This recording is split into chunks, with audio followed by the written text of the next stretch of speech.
दोस्तों, मैं फराज मलिक। दुनिया के सबसे बड़े ईसाइयों के धर्मगुरु पोप फ्रांसिस, इन्होंने आज फिर महिलाओं के खतने को लेकर चर्चा की और चिंता जाहिर की।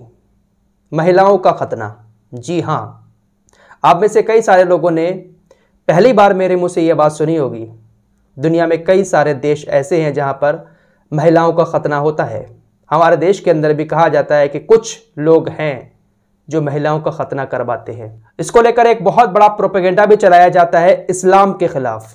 और आज पोप फ्रांसिस ने ये जो बयान दिया है, इसके बाद आज फिर दुनिया में महिलाओं के खतना को लेकर चर्चा शुरू हुई। इस मामले में इस्लाम के खिलाफ प्रोपेगेंडा ये चलाया जाता है कि इस्लाम महिलाओं के ऊपर जो ज्यादती करता है, कहते हैं ना लोग कि 3 तलाक के नाम पर महिलाओं के साथ ज्यादती होती है, बुर्के में रखा जाता है, घरों में कैद रखा जाता है, तो ये महिलाओं के ऊपर ज्यादती है। उन सभी ज्यादतियों में से सबसे बड़ी ज्यादती ये है कि इस्लाम महिलाओं के खतना करने की इजाज़त देता है।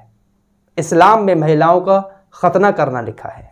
ये प्रोपेगेंडा इस्लाम को लेकर चलाया जाता है, क्योंकि जिन देशों में महिलाओं के साथ ये किया जाता है वो कहीं ना कहीं इस्लाम से ताल्लुक़ रखते हैं। और काफ़ी सारे ईसाइयों में भी ऐसे लोग हैं जो महिलाओं का खतना करवाते हैं।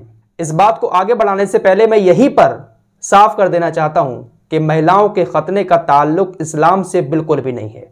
इस्लाम में सिर्फ मर्द का खतना लिखा है, महिलाओं का खतना नहीं है। लेकिन प्रोपेगेंडा चलाया जाता है। अब ये क्यों चलाया जाता है, ये भी सुन लें। कुछ अफ्रीकी देश जहां पर महिलाओं का खतना किया जाता है, खासकर यमन, इराकी कुर्दिस्तान और इंडोनेशिया, यहां पर यह चलन बहुत ज्यादा है। अब ये चलन है सिर्फ, इस्लाम इसकी इजाजत नहीं देता है। और जो लोग ऐसा करते हैं वो अप्रवासी लोग हैं, यानी पहले उनका कल्चर ऐसा रहा होगा, उनके कल्चर में इस तरीके से महिलाओं का खतना होता हुआ होगा।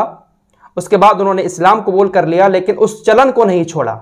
इस्लाम कबूल करके जब वो मुसलमान बन गए तो अपना कल्चर भी वो अपने साथ लेकर आए। इसीलिए कहा जाता है कि देखिए, मुसलमानों में औरतों का खतना किया जाता है। ये एक परंपरा है किसी देश की, किसी जगह की। इसका इस्लाम से किसी तरह का कोई भी ताल्लुक नहीं है।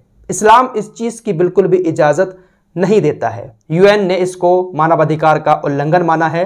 WHO और दुनिया की तमाम बड़ी बड़ी संस्थाओं ने इस पर प्रतिबंध भी लगा रखा है, लेकिन इसके बावजूद भी कई देशों में महिलाओं के साथ ऐसा किया जाता है। लेकिन प्रोपेगेंडा इस्लाम को लेकर चलाया जाता है कि इस्लाम महिलाओं के साथ ज्यादती करता है। ऐसा कुछ भी नहीं है, इसका ताल्लुक इस्लाम से बिल्कुल भी नहीं है। पहले भी इस मामले पर हमारे देश में मीडिया पर बहुत चर्चाएं हो चुकी हैं। सोशल मीडिया पर लोग इस्लाम के खिलाफ वीडियो बनाते हैं कि देखिए कैसे ज्यादती करता है इस्लाम। लेकिन फिर कह रहा हूं, जो नॉन मुस्लिम भाई बहन मुझे देख रहे हैं उनको बता दूं, इसका इस्लाम से कोई ताल्लुक नहीं है। इस्लाम इस चीज की बिल्कुल भी इजाजत नहीं देता है। दोस्तों, यहाँ पर कुछ लोगों को लगता होगा कि मैं कौन से टॉपिक पर बात कर रहा हूँ। ये शर्माने वाले मामले नहीं है। ऐसे टॉपिक पर खुलकर बात करनी चाहिए, क्योंकि यहाँ पर इस्लाम की बात है। प्रोपेगेंडा चलाया जाता है तो अपनी बात रखना जरूरी हो जाता है। किसी हदीस में ये नहीं आया है कि महिलाओं का खतना किया जाए। जिन लोगों ने ये परंपरा शुरू की है वो लोग करते क्या हैं कि महिलाओं का जो प्राइवेट पार्ट होता है उसके आगे की खाल को काटकर सिलाई कर देते हैं। और ये परंपरा बच्चे की पैदाइश से लेकर 15 साल तक की लड़कियों में ही की जाती है। इन लोगों का मानना होता है कि ऐसा करने से लड़की सिर्फ अपने शौहर के लिए ही अपनी इच्छा जो है वो जाहिर कर सकती है। 15 साल के बाद ये लोग शादी कर देते हैं। 15 साल से पहले लड़की किसी और के लिए अपनी इच्छा जाहिर ना करे, इसलिए इस्लाम इसकी इजाज़त देता है। इस्लाम का नाम लेकर इस तरह का प्रोपेगेंडा चलाया जाता है, लेकिन ऐसा नहीं है। बहुत सारे लोग ईसाइयों में भी हैं जो ये परंपरा आगे बढ़ा रहे हैं। ये अप्रवासी लोग इनको कहा जाता है। सोमालिया, जिबूती, गिनी, ये पश्चिमी देश ऐसे हैं जहां पर तकरीबन हर महिला का खतना करना ही पड़ता है।